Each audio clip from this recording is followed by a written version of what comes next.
কলকাতা টিভিতে আপনাদের সকলকে স্বাগত। আপনাদের সঙ্গে রয়েছি আমি অঙ্কুর।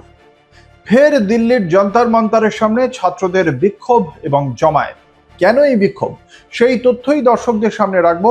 আপনারা সকলেই জানেন ৩৬ দিনের ধর্মঘটের পর আন্দোলন কর্মসূচি থেকে প্রত্যাহার করে নিয়ে ককরোচ জনতা পার্টি যন্তর মন্তর থেকে সরে যায়। তাদের যে তিনটি দাবি ছিল, সেই প্রশ্ন ফাঁস কাণ্ডের জেরে সেই তিনটি দাবির মধ্যে শিক্ষামন্ত্রীর পদত্যাগ এবং তার পাশাপাশি ছিল ক্ষতিপূরণ, আত্মহত্যাকারী যে সমস্ত শিক্ষার্থীরা ছিলেন তাদের ক্ষতিপূরণ, এবং তার সঙ্গে সঙ্গে আরেকটি গুরুত্বপূর্ণ দাবি ছিল যে ককরোচ জনতা পার্টির সমর্থনে গোটা দেশের বিভিন্ন রাজ্যে যে সমস্ত জায়গায় আন্দোলন কর্মসূচি সংগঠিত হয়েছিল সেখানে কেন্দ্রীয় সরকার হোক বা সংশ্লিষ্ট রাজ্য সরকার তাদের বিরুদ্ধে যে এফআইআর করেছে তা প্রত্যাহার করতে হবে এবং ভবিষ্যতেও কোনো শাস্তিমূলক পদক্ষেপ করা যাবে না।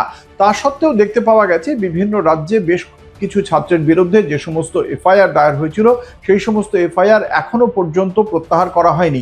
অসম, বিহার, পশ্চিমবঙ্গে সরকারের পক্ষ থেকে বিজ্ঞপ্তি দিয়ে সেই যে এফআইআর দায়ের করা হয়েছিল সেই এফআইআর প্রত্যাহার করে নেওয়া হয়েছে, কিন্তু কিছু রাজ্যে এখনো হয়নি এবং সেই শাস্তিমূলক পদক্ষেপ এখনো কিছু রাজ্যে চলছে বলেই অভিযোগ ক্রান্তিকারী যুব সংগঠন নামে একটি সংগঠনের। আজ দিল্লির যন্তর মন্তরে এই ক্রান্তিকারী যুব সংগঠনের পাশাপাশি যারা দিল্লি ইউনিভার্সিটির একটা স্কুল অফ ওপেন লার্নিং যে স্কুল রয়েছে সেখানকার যে ছাত্র সংগঠন, এই ক্রান্তিকারী যুব সংগঠন তারাই মূলত তৈরি করেছে। তাদের সঙ্গে যুক্ত হয়েছে আইসার মতো আরো বেশ কিছু ছাত্র সংগঠন। তারা আজকে জমায়েত হয় এবং তাদের প্রধান দাবি যে তারা সরকারকে বিশ্বাস করে, সরকারের প্রতিশ্রুতিকে বিশ্বাস করে যন্তর মন্তর থেকে ৩৬ দিনের যে ধর্মঘট তারা প্রত্যাহার করে নিয়েছিলেন, কিন্তু সরকার এখনো পর্যন্ত প্রত্যেকটি রাজ্যে তাদের প্রতি যে প্রতিশ্রুতি দেওয়া হয়েছিল সেই প্রতিশ্রুতি রক্ষা করেনি।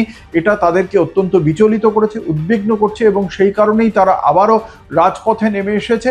রাজপথে নেমেই তারা তাদের যে দাবি সেই দাবি আবারও রাখবে এবং সেই কারণেই এই মুহূর্তে ফের জমায়েত হয়েছে দিল্লির যন্তর মন্তরে একদল ছাত্র। দেখা যাক এক্ষেত্রে তাদের এই আন্দোলন কর্মসূচিকে কতটা গুরুত্ব দেয় কেন্দ্রীয় সরকার, এবং তার জন্য আপনাদের দেখতে হবে কলকাতা টিভি রাত দিন 7 দিন।